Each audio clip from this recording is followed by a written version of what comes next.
अपमानित पीड़ित प्रताड़ित कर्ण बैठ गए जाकर। सूर्यास्त होने को है।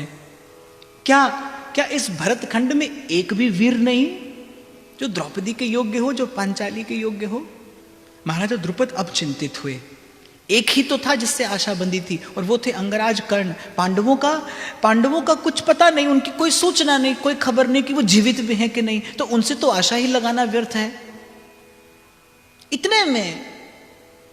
इतने में जहां जनसाधारण बैठे थे, एक ब्राह्मण युवक, एक तेजस्वी ब्राह्मण उठ खड़ा हुआ। आह्वान पाकर जब महाराजा द्रुपद ने आह्वान किया कि क्या ये भारत भूमि वीरों से रिक्त हो गई है? क्या एक भी वीर पुरुष नहीं यहां जो मेरी प्रतिज्ञा पूरी करके मेरी इस दैवी गुण संपन्ना कन्या का वर हो सके? क्या ये जीवन भर कुमारी का व्रत धारण करके रहेगी? क्या एक भी योग्य पुरुष नहीं? भेष ब्राह्मण का था पर स्वभाव क्षत्रिय का था। सह न सके सव्यसाची फाल्गुनी अर्जुन वो आह्वान, उठ खड़े हुए।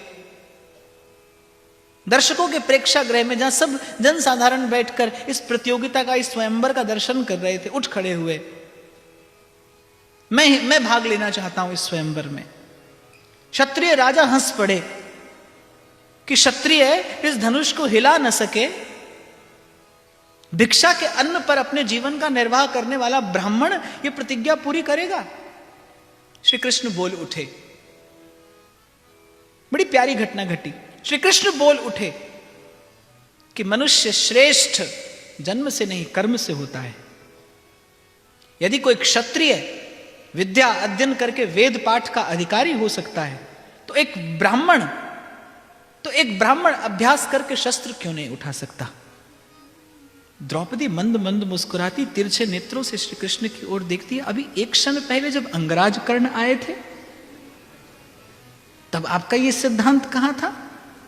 तब आपने मुझे कहा कि तुम चाहो तो सूत पुत्र से विवाह करने को अस्वीकार कर दो, जबकि अंगराज कर्ण प्रत्येक दृष्टि से योग्य हैं, वो धनुर्धारी हैं। और मैंने तो ऐसा सुना है कि आपके प्रिय सखा अर्जुन से कर्ण श्रेष्ठ धनुर्धर हैं। उन्होंने श्रेष्ठ गुरु परशुराम से शिक्षा पाई है।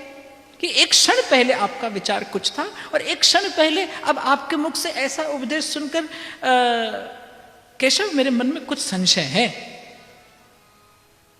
तो श्री कृष्ण मुस्कुराते हुए द्रौपदी की ओर देखते हैं और कहते हैं, अहम भक्त पराधीनः। जैसे भक्त अपने जीवन के प्रत्येक सुख का परित्याग करता है मेरी प्रसन्नता के लिए, ऐसे मैं भी भक्त के हित की रक्षा के लिए मुझे छोड़ देनी पड़े प्रतिज्ञा तो मैं छोड़ देता हूं। तोड़ देना पड़े यदि धर्म, तोड़ देनी पड़े यदि धर्म की मर्यादा, तो मैं तोड़कर अपना मान टले टल जाए, भक्त का मान ना टलते देखा, प्रबल प्रेम पाले पड़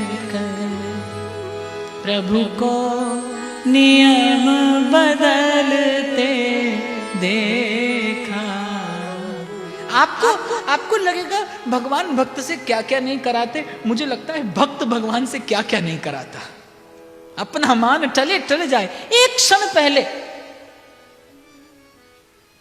क्यों होना चाहती हो इस सूत पुत्र की पत्नी? क्या तुम सूत पुत्र के योग्य हो?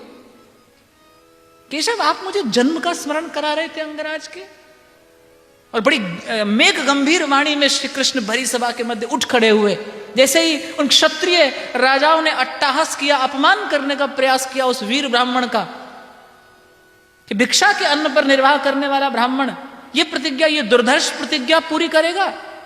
उठ खड़े हुए मेघ गंभीर वाणी में गर्जन किया द्वारिकाधीश ने उस सभा में कि व्यक्ति जन्म से नहीं कर्म से श्रेष्ठ होता है। ये ब्राह्मण इस स्वयंवर प्रतियोगिता में भाग लेने का अधिकारी है। इधर कृष्ण, उधर ब्राह्मण के भेष में अर्जुन और इधर द्रौपदी। क्या खबर संसार को क्या हो रहा है? वो तेरी माया का न पाया कोई पार, कि लीला तेरी तू ही जाने।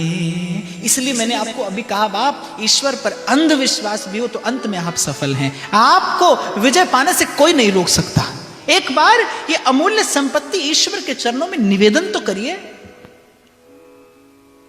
और वैसे भी जीवन जो जीने का सुख है किसके पास? उसी के पास तो है जो निर्भर हो गया है।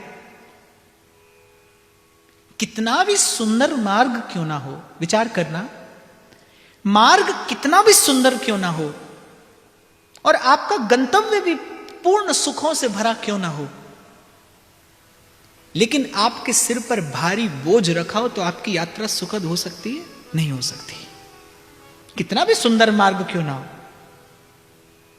ऐसे ही कितनी सुख सुविधा से भरा आपका जीवन क्यों ना हो और किसी ने आपको जीवन के बाद का कितना ही सुंदर प्रलोभन क्यों ना दे दिया हो, लेकिन यदि आपके चित्त पर संकल्प विकल्प का बोझ रखा है तो आपकी यात्रा सुखद नहीं हो सकती, ये जीवन सुखद नहीं होगा। एक ही युक्ति है, सर्वधर्मान परित्यज्य मामेकं शरणं व्रज। जिस क्षण द्रौपदी ने मन दिया, द्रौपदी निर्भर हो गई। आश्चर्य में पड़ गई द्रुपद सुता, ये कैसी धर्म की व्याख्या है? एक क्षण में कुछ और एक क्षण में कुछ और द्रौपदी के, क्योंकि द्रौपदी परम विदुषी स्त्री है, वो शास्त्र ज्ञान संपन्ना है, उसने साधु संग किया है, उसने विद्वानों का संग किया है, वो कवियत्री है, वो परम विदुषी नारी है, वो धर्म के सूक्ष्म स्वरूप का ज्ञान रखती है, बोध रखती है। शायद इसीलिए कृष्ण उसे सखी के रूप में स्वीकार करते हैं।